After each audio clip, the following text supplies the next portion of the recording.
मेरे पेरेंट्स शुरू से ही चाहते थे कि मैं डॉक्टर बनूं। इंजेक्शन से मेरे को शुरू से ही डर लगता है। इसमें कोरोना आ गया था तो उस टाइम मेरे को घर वालों ने मोबाइल दिलवा दिया था। फिर मैं खूब ज़्यादा फ़ोन चलाने लगी थी। कोचिंग मैंने नीट की तैयारी मैट्रिक्स सीकर से की है। मैट्रिक्स मान के पीछे के कारण फैकल्टी खूब सपोर्टिव है। दुनीरा, स्वाद के साथ सेहत भी। दुनीरा लाया है toned milk, standard milk, double toned milk. इसके साथ ही दुनीरा आपके लिए लाया है छाछ, दही, पनीर व छेना और मावा से बनी मिठाइयाँ। अभी ऑर्डर करें 9024959530 और पाइए free home delivery. Ram Ram ji, मोक्ष पूजल को सिक्र पर थारो बहुत बहुत स्वागत है। और अभी मेरे साथ में है अनीता नीट की एग्जाम है बाद दी ही और क्लियर कर दी है। तो अभी आप अनीता बातचीत है करांगा अनीता के बारे में जानेंगे। साथ में ही आकी पढ़ाई लिखाई कठा हुई और नीट की जब एग्जाम में भी टाइम पर ये तैयारी करता तो कड़े तैयारी करी। छोटी सी आकी जर्नी है बी के बारे में आज आप जानेंगा। तो सबसे पहले तो अनीता थान बहुत बहुत बधाई हो। Thank you ma'am. थोड़ा सा अपने बारे में बता दो। मेरा नाम अनीता तेतरवाल है और मैं सिक्कर में धोद गुनाटू से हूँ और मेरे नीट में मार्क्स 656 है और ऑल इंडिया रैंक 5410 है। कोचिंग मैंने नीट की तैयारी मैट्रिक्स सिक्कर से की है। तो सबसे पहले तो अनीता ये बताओ कि थी गाँव हो, छोटा सा गुनाठो गाँव हो, तो आपकी फैमिली में कोई डॉक्टर है? नहीं, मेरी फैमिली बैकग्राउंड में पहले से कोई डॉक्टर नहीं है। फैमिली में कौन कौन है? के करी ही? मेरे पापा तो फार्मर है और मम्मी हाउसवाइफ है और एक मेरा बड़ा भाई है जो वीजीयू में है, एमबीए कर रहा है जयपुर से ही। तो मम्मी पापा थान कितना सपोर्ट करो थे, क्या सोचो कि मैं डॉक्टर बनूं? मम्मी पापा ने मेरा खूब सपोर्ट किया। मेरे पेरेंट्स शुरू से ही चाहते थे कि मैं डॉक्टर बनूं तो इसलिए मैंने नीट की तैयारी की। सबसे पहले ये बताओ पढ़ाई कठे हुई थारी? 11 से 12 तक मैंने गांव से ही पढ़ाई की है, शॉर्ट बड़ी में, और फिर मैं सिक्कर आ गई नीट की तैयारी करने। सिक्कर खड़े करी कोचिंग? सिक्कर पहले तो मैं दूसरी कोचिंग में थी, बाद में मैट्रिक्स में आई। मैट्रिक्स मान के पीछे के कारण? मैट्रिक्स में ये एक तो पहला ही बेस था और यहाँ की फैकल्टी खूब सपोर्टिव है। यहाँ पे ऐसा सिस्टम नहीं है कि टॉपर्स और नॉर्मल स्टूडेंट्स को अलग अलग बैच में रखे, सभी को एक साथ एक ही बैच दिया जाता है और सेम ही टीचर्स पढ़ाते हैं सबको। सरू थे मिला तो थान भाई की तरीका मतलब समझाया बताया पढ़ाई के बारे में? फिजिक्स जैसे मदन सर, शंकर सर ने खूब मोटिवेट करते हैं। कभी भी स्कोर डाउन चला जाता है तो मीटिंग्स वगैरह होती रहती है और मान सर भी खूब बढ़िया से करवाते हैं केमिस्ट्री। सबसे पहले अनीता अपना रूटीन बताओ कि रोज को थारो रूटीन क्या रिया करते? मेरी शाम को क्लासेज होती थी तो कोचिंग 2 बजे से स्टार्ट होती थी और 8:30 तक होती थी। 8:30 से घर पे आने के बाद मैं खाना खाती थी।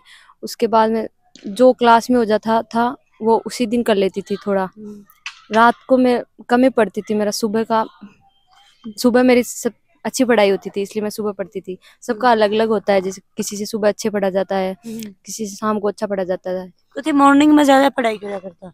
हाँ, मैं मॉर्निंग में। कितनी बजे उठता? मैं सुबह 5 बजे उठ जाती थी। और 5 बजे लेके 5 बजे से जैसे 10 बजे तक फिर हाँ बीच में बाहर घूम लेती थी थोड़ी बहुत। मतलब पढ़ता पढ़ता बोर होगा या कुछ भी यहाँ को बोर हो जाती थी। अंकल आंटी के पास रहती थी मेरे, तो उनके पास बात कर लेती थी थोड़ी बहुत। हॉस्टल में कौन नहीं रिया करता? नहीं, हॉस्टल में नहीं रहती थी। और कोचिंग कहाँ से जाता? कोचिंग 2 बजे से स्टार्ट होती थी ना, और तो फिर शाम की 8:30 तक। कोई भी डाउट आता तो?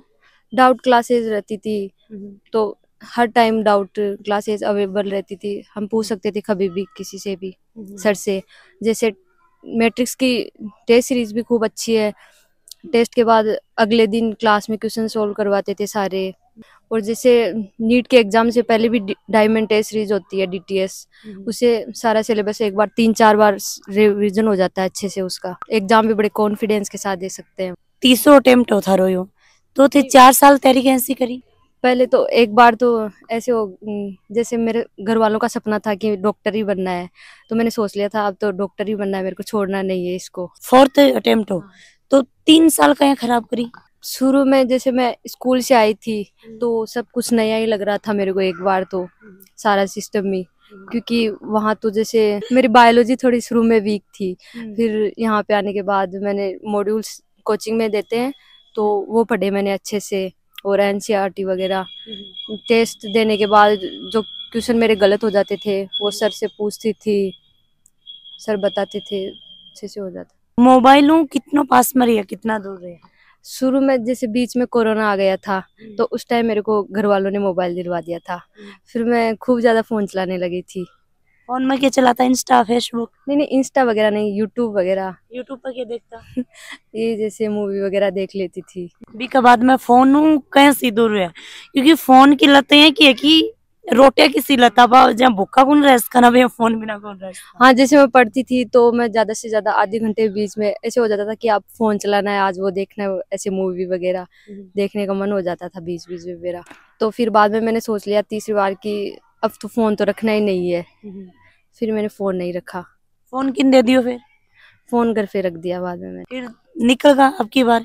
फोन की वजह ही हो रही है क्या सारी चीज? हाँ, मैंने तो फोन ही था। फोन ज्यादा चलाने लगी थी बीच में। फिर फोन रख दियो? हाँ। फिर नीट की एग्जाम की तैयारी करी? अच्छा। हाँ, फिर अच्छे से की। कोचिंग में खूब ध्यान दिया। क्लास में जो रोज होता था मैं उसी दिन ही पढ़ती थी उसको, जो करवाते थे। घर पे आने के बाद उसको पढ़ लेती थी एक बार, फिर मॉड्यूल से कर लेती थी क्वेश्चन वगैरह। यानी कि जो पढ़ाया करता वो तो सामने आके पढ़ लेता तो थारो वो अच्छे हो जाता वो? हाँ, वो उसी दिन पढ़ लेती थी मैं, और दूसरे दिन क्वेश्चन कर लेती थी उस टॉपिक के। और जैसे मैट्रिक्स में हर संडे माइनर टेस्ट होते हैं, और बेक टॉपिक रिवीजन के करवाने के लिए बुधवार को आरटीएस लगते हैं, रिवीजन टेस्ट सीरीज। तो उससे सारा पीछे का टॉपिक कवर हो जाता है। पहले तो थे पढ़ रहे हैं, मतलब 3 साल तैयारी कर रहे हैं या चौथा अटेम्प्ट में थे निकले हो? जब एग्जाम पास में आवा है, जब 1-1.5 महीनों बचा है, तो बी टाइम पर तैयारी ज्यादा बढ़ा दो हो या नॉर्मल चल रही? नहीं, जैसे मैं पहले शुरू में मैंने एग्जाम दी थी पहली बार दूसरी बार, तो मैं बहुत ज्यादा घबराती थी उस टाइम कि क्या होगा, सिलेक्शन नहीं होगा तो क्या होगा।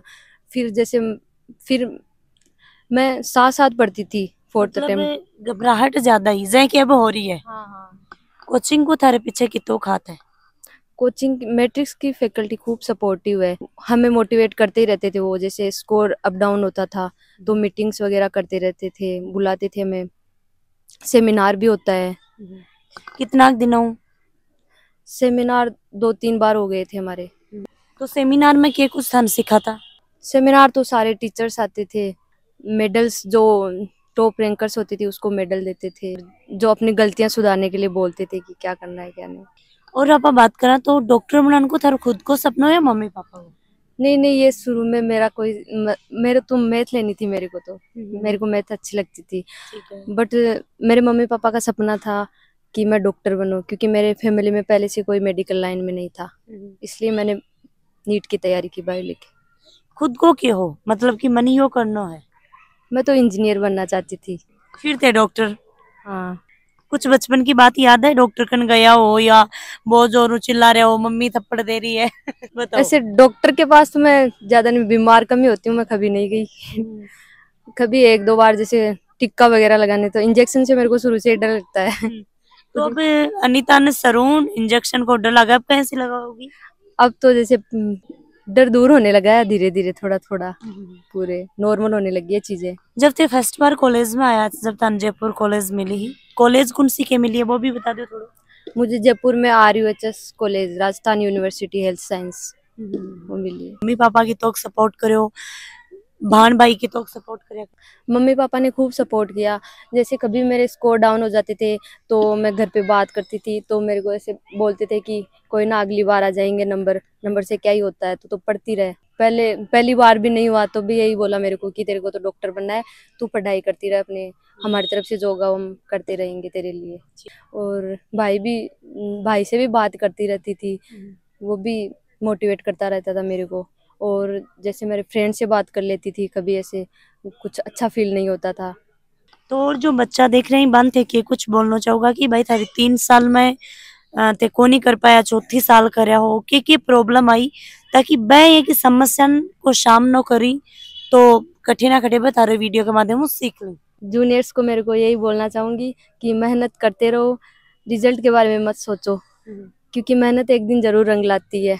और वैसे भी क्योंकि 99% तो हार्ड वर्क ही होता है और 1% लक होता है। मैट्रिक्स कोचिंग मेरे लिए खूब सपोर्टिव रही। यहाँ के सभी टीचर्स बहुत अच्छे हैं, अच्छे से बताते हैं, सारे टॉपिक्स क्लियर करते हैं। और टेस्ट सीरीज भी यहाँ की खूब अच्छी है। डाउट क्लासेस लगती रहती है, हर समय अवेलेबल रहती है। एग्जाम जब देने गया तो के सोच की, के समझ की, या भगवान का आगे हाथ जोड़ के गया? भगवान को तो मैं खूब मानती हूँ, उनको तो मैं याद करती हूँ एग्जाम के टाइम, वो तो है मेरा। बट मैं जैसे पहली बार गई थी ना, तो बहुत ज्यादा घबराई थी मैं, और ठीक अब है। की बार तो मैं एकदम ऐसे Normal। सोच के नॉर्मल गई थी एकदम, हम्म। सोच ही लिया था कि अब की बार तो सिलेक्शन लेके आऊंगी वापस। जब रिजल्ट आयो तब कड़े अनीता? तब तो बहुत ही अच्छा, उसी टाइम पता चल गया था मेरे को कि अब की बार हो जाएगा। बट मेरे को ऐसा जैसे मैंने सोचा था स्कोर, उससे ज्यादा ही आया था मेरा। इतना कॉन्फिडेंस हो कि अब की बार हो जाओ? हाँ, फुल कॉन्फिडेंस था आपकी जब बार। मम्मी पापा ने, पूरी फैमिली ने बताया तो कितना खुशी हुई? सब बहुत ही खुश थे उस टाइम तो, क्योंकि मेरा 4th अटेम्प्ट में हुआ था पहले ही, तो बहुत ज्यादा खुशी का माहौल था उस वक्त। तो अब लास्ट में मम्मी पापा ने भी कुछ बोलना चाहोगा बनकर बाराम भी? मेन तो सपोर्ट मम्मी पापा का ही रहा है, क्योंकि हर टाइम वो मुझे बोलते ही थे कि तू अपना करती रहे बेस्ट, और हम जो तेरे को जो चाहिए होगा वो हम तेरे को देंगे। वीडियो ने शेयर लाइक कमेंट जरूर करियो, और जो नीट की तैयारी करना चाह रही बच्चा तक वीडियो पहुंचायो। राम राम जी।